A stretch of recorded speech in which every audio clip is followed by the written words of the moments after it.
What if the Middle East is on the brink of a major transformation, and one of its most powerful leaders is quietly pushing for it?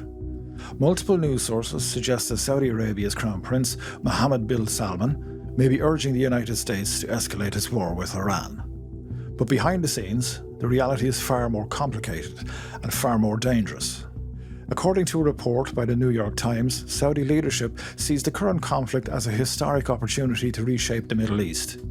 The alleged goal is to push Iran's government towards collapse, but Saudi officials are publicly denying this, claiming they support peace while defending themselves from Iranian attacks. So what's really going on?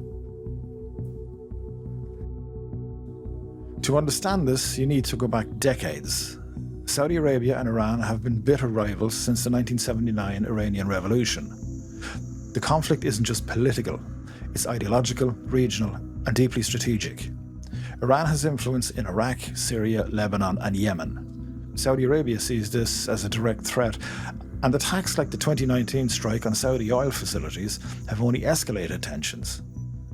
Even when relations briefly improved in 2023, the underlying conflict never really disappeared.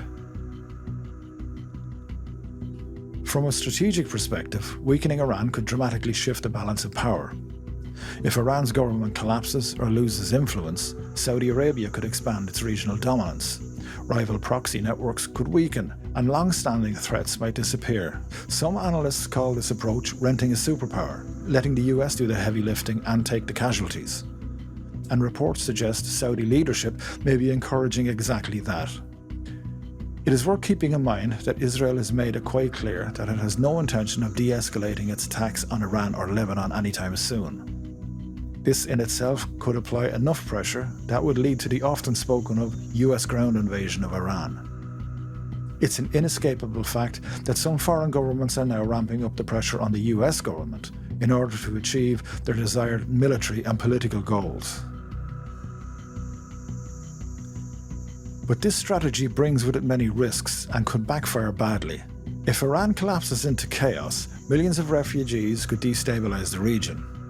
Oil routes in the Persian Gulf could be disrupted, and sectarian tensions could rise inside Saudi Arabia itself, since Shia Muslims make up a significant 15% of the population.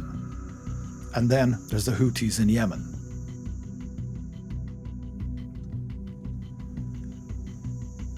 In a major development, the Iran-backed Houthi movement has now officially entered the conflict. They claim to have launched a barrage of ballistic missiles towards Israel.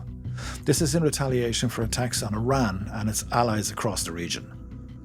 Even more alarming, they've threatened to close the Bab al-Mandab Strait, one of the world's most critical shipping choke points, which carries about 20% of global container shipping, which is worth about $1 trillion per year. This closure, along with the ongoing closure of the Strait of Hormuz, will be one of the most disruptive events imaginable for the global economy. So Saudi Arabia finds itself in a dangerous position. It wants Iran weakened, but fears total collapse next door. It relies heavily on US protection, yet that protection is starting to look uncertain due to the lack of any coherent plan or strategy from the White House. And if the war spirals further, Saudi Arabia could be dragged into it, whether it wants to or not. Right now, the Middle East is walking a tightrope, a historic opportunity for some, but a potential catastrophe for others. And the biggest question remains, will this conflict reshape the region, or will it destabilize it beyond control? If you want clear breakdowns of global conflicts like this, hit like and subscribe, and I will see you in the next one.